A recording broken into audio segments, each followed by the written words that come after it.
بہار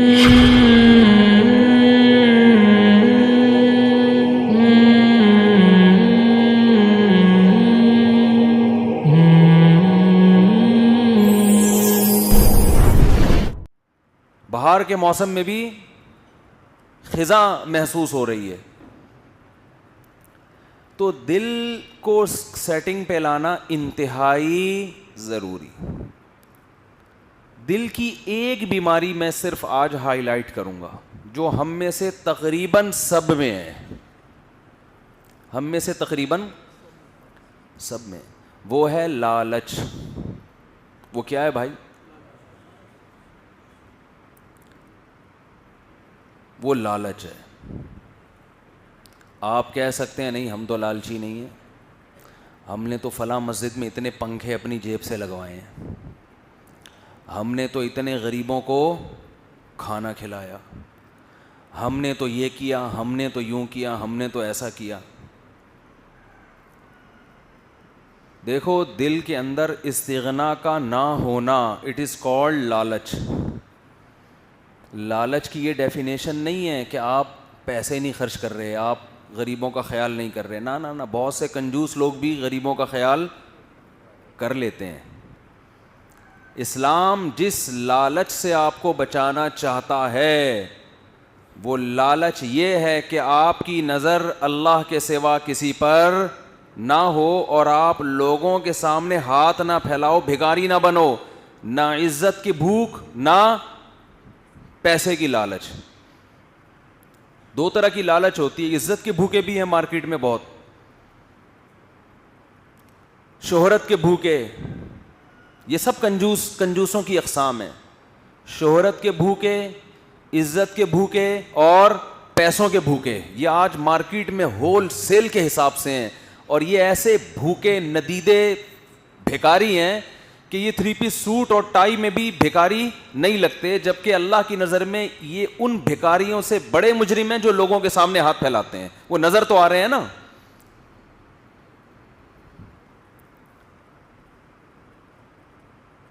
اور ان بھکاریوں کی جو شہرت کے بھوکے, عزت کے بھوکے اور لالچ پیسوں کے بھوکے, یہ 3 قسم کے بھوکے مارکیٹ میں ہول سیل کے حساب سے. دیکھو پیسہ کمانا بری چیز نہیں ہے, پیسے کی ہوس اور لالچ بری چیز ہے. اب کون سی لکیر ہے جس سے پتہ چلے کہ اس میں پیسے کی لالچ ہے یا خواہش ہے؟ خواہش تو ہر ایک میں ہوتی ہے نا. کیا ہو گیا بھائی؟ خواہش تو ہر ایک میں ہوتی ہے نا پیسے کی. خواہش ہی نہ ہو تو کمائیں گے کیوں, کھائیں گے کیا؟ کھانے کی لالچ ہر ایک میں, خواہش ہر ایک میں ہے کہ نہیں ہے؟ کھانے کی خواہش بری چیز نہیں ہے, یہ نیچرل ہے. کھانے کی لالچ کیا ہے؟ بول دو بری چیز ہے. کھانے کی لالچ, اتنا خاموش رہنا ٹھیک نہیں ہے. خاموش رہیں گھر میں, ٹھیک ہے, وہاں چیخیں چلائیں نہیں. کھانے کی خواہش بری چیز نہیں ہے, کھانے کی لالچ کیا ہے؟ بری چیز ہے. کہتے ہیں نا فلاں چٹورا, یہ چٹورا نام کب پڑتا ہے؟ ہر وقت چٹخاروں کی اس کو فکر ہو. کھانے کی خواہش کیا ہے؟ بھوک لگ رہی ہے, ہر آدمی کا دل چاہتا ہے میں کھا لوں. پیسے کماتا ہے انسان, کھانا بنواتا ہے, اچھا کھاتا ہے, اللہ کا شکر ادا کرتا ہے, عزت کے ساتھ کھا لیا, مدذلہ العالیہ, دامت برکاتہم العالیہ, عزت کے ساتھ کھا لیا. یعنی وہ چیز ہے جس میں انسان کو خود بھی محسوس ہوتا ہے میری عزت بولو نہیں جا رہی. ایک لالچ ہے, کھا لیا, آپ جا رہے ہیں, کوئی بندہ کھا رہا ہے, آپ کا دل, آپ وہاں سے یوں یوں کر کے گھوم رہے ہیں کہ شاید مجھے بھی بلا لے, جا کے اس کی خیریت پوچھ رہے ہیں. مقصد خیریت نہیں ہے, مقصد ہے کہ شاید اس بہانے دھونے والے بولو کھلا دے. یہ خواہش نہیں ہے, یہ کیا ہے؟ لالچ ہے. او بھائی استغنا کے ساتھ اپنا کماؤ, کھاؤ, جتنے ٹکڑے اللہ کھلا دے, عزت کے ساتھ سوکھی روٹی قہوے میں ڈال کے نرم کر کے کھا لیا کرو, پانی میں بھگو کے. جو مستغنی لوگ ہوتے ہیں ان کو اگر سوکھی روٹی مل رہی ہے تو دوسرے کے کباب بریانی کی خوشبو ان کو متاثر نہیں کرتی. کیوں؟ وہ نا امید ہے بھائی، یہ تیرے لیے، میرے لیے نہیں ہے. میں سمجھا پا رہا ہوں کہ نہیں سمجھا پا رہا؟ بھائی اس کے لیے، بھائی ہمیں کیا یار.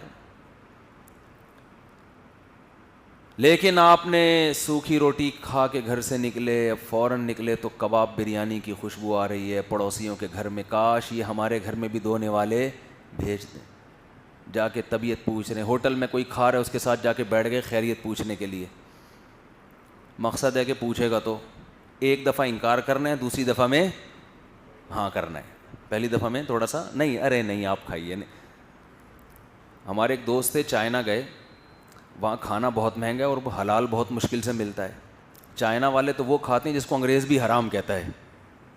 ایسا گند کھاتے ہیں کہ جس کو گورے بھی کیا کہتے ہیں، یہ اسلام میں، یہ عیسائیت میں بھی کیا ہے.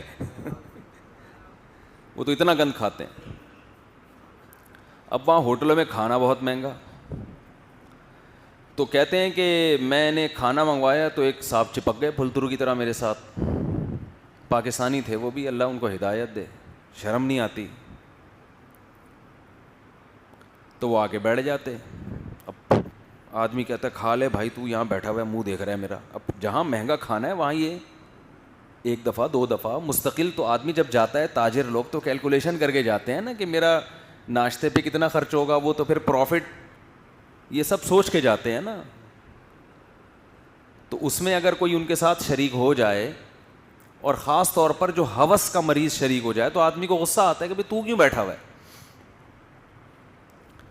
تو کہتے ہیں کہ وہ ایک دفعہ کھا لیا، دوسری دفعہ جب بیٹھا ہے نا آ کے، تو کہہ رہے ہیں میں نے بڑا پرتکلف کھانا منگوایا، بہت بہترین. یہ بھی پورے تھے ماشاءاللہ، بکرے شکرے جو بھی حلال کہیں سے ریسٹورنٹ ہوگا منگوا کے طبیعت سے کھا کے. جب بل لینے کے لیے بندہ آیا تو میں نے کہا آدھا اس سے لینا، آدھا مجھ سے، آدھا اس سے. وہ کہہ رہے ہیں میرا منہ دیکھ رہا ہے وہ. میں نے کہا بھائی دونوں نے کھایا، دونوں مسافر ہیں، دونوں کی حیثیت ایک جیسی ہے، آدھا آپ دیں گے آدھا. کہہ رہے اس کے بعد وہ دوبارہ نہیں آئے.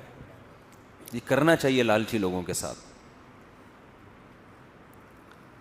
ہمیں زندگی میں بہت واسطہ پڑا ہے لالچی لوگوں سے. میں سب سے بدگمان نہیں ہو رہا، اکثر لوگ جو سیلفی لیتے ہیں محبت میں لیتے ہیں، اس کا کوئی بری نیت نہیں ہوتی. ایک علماء سے محبت ہے کہ یادگار بھائی فلاں حضرت کے ساتھ کھڑے ہوئے. لیکن 1% لوگ ایسے بھی ہوتے ہیں جن کا مقصد سوائے اپنے آپ کو مشہور کر کے لوگوں سے مال بٹورنا، لوگوں سے عزت چاہنا، اس کے علاوہ کچھ بھی نہیں ہوتا. میرے نام پہ لوگوں نے چندے کیے ہیں دبئی میں. آپ ان کی تقریریں سنیں گے، آپ بولو گے اس سے زیادہ نیک آدمی دنیا میں پیدا ہی نہیں ہوا. میرے نام پہ وہ کہیں ہم نے کوئی واٹس ایپ پہ کوئی آڈیو بھیج دی، آپ ماشاءاللہ بڑی خوشی ہوئی آپ سے مل کے، بھیج دی تو اب وہ سیو کی ہوئی ہے، ہر ایک کو دکھا رہے ہیں انہوں نے کیا کیا ہے، اتنی مجھے پروٹوکول دیا ہے. کبھی کسی بڑے عالم کے ساتھ، ایسے لوگ بھی ہیں مجھ سے ملنے کے لیے آ رہا ہے کوئی بڑا آدمی، میں سمجھ رہا ہوں یہ اس کے ساتھ ہے، وہ سمجھ رہے ہیں کہ یہ بندہ میرے ساتھ ہے، نہ یہ ادھر کا نہ یہ ادھر کا. وہ ہے نا بیگانی شادی میں عبداللہ دیوانہ. تو میں یہ عرض کر رہا تھا کہ ایک ہے خواہش اور ایک ہے لالچ. خواہش یہ نیچرل ہے، بھوک کے وقت کھانے کی خواہش ہوتی ہے. جوان آدمی میں شادی کی خواہش ہوتی ہے. ایسے بھی آپ کو ملیں گے معاملات کہ کوئی لڑکی گھر میں بیٹھی ہوئی تھی، اس کے رشتے نہیں آ رہے تھے، ایک آدمی نے جب نکاح کا پیغام بھیجا تو دھڑا دھڑ رشتے آنا. اب جو اس کے پیغام کے بعد جو پیغام بھیج رہا ہے اس میں خواہش نہیں ہے، اس میں کیا ہے، ہوس ہے. یہ غیر اخلاقی حرکت ہے کہ جب ایک نے پیغام بھیج دیا تو اب آپ کیوں ٹانگ اڑا رہے ہو.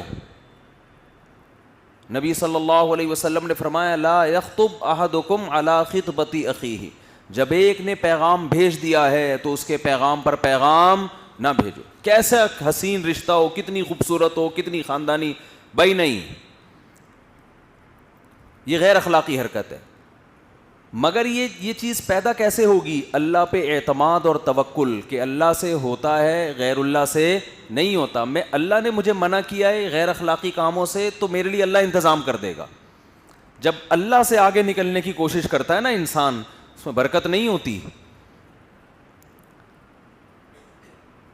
خرید و فروخت میں بھی ایسا ہی ہے، معاملات میں بھی. نبی صلی اللہ علیہ وسلم نے فرمایا جب کوئی سودا کر رہا ہو اس کے سودے پہ سودا بولو نہیں کرو. اسٹیٹ ایجنٹس کو دیکھ لیں، ایک پلاٹ پڑا ہوا ہے، کوئی لفٹ نہیں کرا رہا. ایک کسٹمر آیا، اس نے کہا اتنے کا بھی 80 لاکھ کا، 1 کروڑ کا. اس نے پیغام بھیجا اب 1 کروڑ میں ڈیلنگ ہو رہی ہے. اب اڑوس پڑوس کو ادھر ادھر لوگوں کو پتہ چل گیا، اچھا اس کی ویلیو 1 کروڑ ہے، چلو 1.5 ہم دیتے ہیں. او بھائی یہ تو 10 سال سے پڑا ہوا تھا، 20 سال سے پڑا ہوا تھا، اس وقت تو آپ نے کوئی قیمت نہیں لگائی. اب ایک آدمی آ گیا ہے درمیان میں، وہ سودا کر رہا ہے، اس کا سودا خراب کرنے کے لیے آپ نے ٹانگ اڑا دی. تو یہ بزنس کی خواہش نہیں ہے، یہ پیسہ کمانے کی خواہش نہیں ہے، یہ پیسہ کمانے کی ہوس ہے. سمجھ میں آ رہی ہے بات کہ نہیں آ رہی ہے؟ یہ ہوس کی چور ہیں یہ لوگ بھی. اللہ کی نظر میں ان کی کوئی اوقات نہیں ہے، چاہے وہ 3 پیس سوٹ ٹائی میں نہا دھو کے خوشبوئیں لگا کے گھوم رہے ہو معاشرے میں، اندر سے گندے ہیں یہ لوگ. اور اس سے بڑا جرم یہ ہے کہ بیانہ دے دیا آپ نے 5 لاکھ 10 لاکھ، اسٹیٹ ایجنٹ کو ایک دوسرا کسٹمر ملا اس سے زیادہ دے رہا ہے، لے بھائی اپنا بیانہ واپس پکڑ، یار اس میں تو فالٹ ہو گیا، فائل میں 2 نمبر ہی ہے، اس کو چلتا کیا، کسی اور کو پہنا دیا. وہ یہ پیسہ کمانے کی خواہش نہیں ہے، یہ کیا ہے؟ ہوس کہ آپ اپنی باؤنڈری اور حدود سے بولو باہر نکل رہے ہیں. تو کما لو بھائی، کس نے منع کیا ہے؟ چہرے کا نور بھی اللہ ختم کرے گا. سب سے بڑا مسئلہ یہ ہوگا کہ آپ کے دل کا سکون ختم. اختیارات سے آگے نہ نکلا جائے کبھی بھی.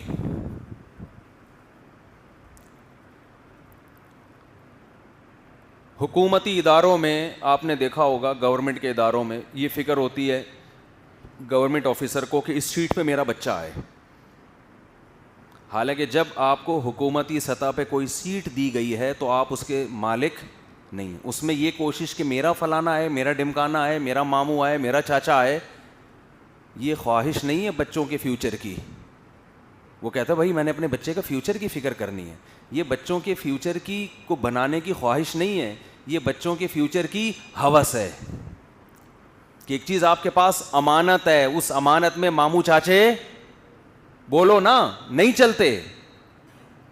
ایک مدرسے کا محتمم ہے، اسے پتا ہے کہ فلاں آدمی مدرسہ چلانے کا اہل میرے بیٹے سے زیادہ، اہل ہی نہ ہو تو ایک الگ بات ہے، فلاں میرے بچے سے زیادہ اہل ہے، فلاں میں صلاحیت زیادہ، اس پہ لوگ بھی زیادہ جمع ہوں گے، اس پہ لوگوں کو اعتماد بھی زیادہ ہے، لیکن محتمم اس کو ہٹا کے اپنے بیٹے کو لا رہا ہے. تو یہ دین کی خدمت کی خواہش نہیں ہے، یہ ناجائز ہوس ہے. لیبل دین کی خدمت کا لگا ہوا ہے، مگر مسئلہ کیا ہے؟ اپنے بچوں کی فیوچر کی فکر. بھائی ذاتی مدرسہ ہوتا نا، تم نے اپنے پیسوں سے بنایا ہوا ہوتا، تمہاری ذاتی ملکیت ہے، جو چاہے کرو. وہ تو چندوں سے بنتے ہیں نا مدرسے تو. ہاں کسی کا بیٹا صلاحیت والا ہے، یا اس کو یہ ہے کہ میرے بیٹے پہ لوگ جمع ہو جائیں گے، کسی اور پہ لوگ جمع نہیں ہوں گے، پھر آپ اپنے بیٹے کو محتمم بنائیں. کاروبار کسی کے خرید و فروخت پہ ٹانگ اڑانا، رشتوں کو توڑنا اپنے چکر میں، دوسرے کا سودا خراب کرنا، اور آگے چلیں اس سے بڑی بڑی بے ایمانیاں ہو رہی ہیں مارکیٹ میں. مارکیٹ میں میں پھرتا بہت ہوں، مجھے ایسے ایسے بے ایمان نظر آتے ہیں کہ اللہ کی پناہ. مجھے اچھا نہیں لگ رہا یہ نیگیٹو باتیں کرتے ہوئے، مگر ان کے اتنے بے ایمان ہونے سے نہ ان کے تقوی پہ کوئی اثر پڑتا ہے، نہ لوگ ان کو برا کہتے ہیں. عمرے بھی ہو رہے ہیں، حج بھی ہو رہے ہیں، وہ پھر بھی ماشاءاللہ بہت نیک ہیں. وہ لالچی آدمی نیک کہاں سے ہو گیا ہے بھائی؟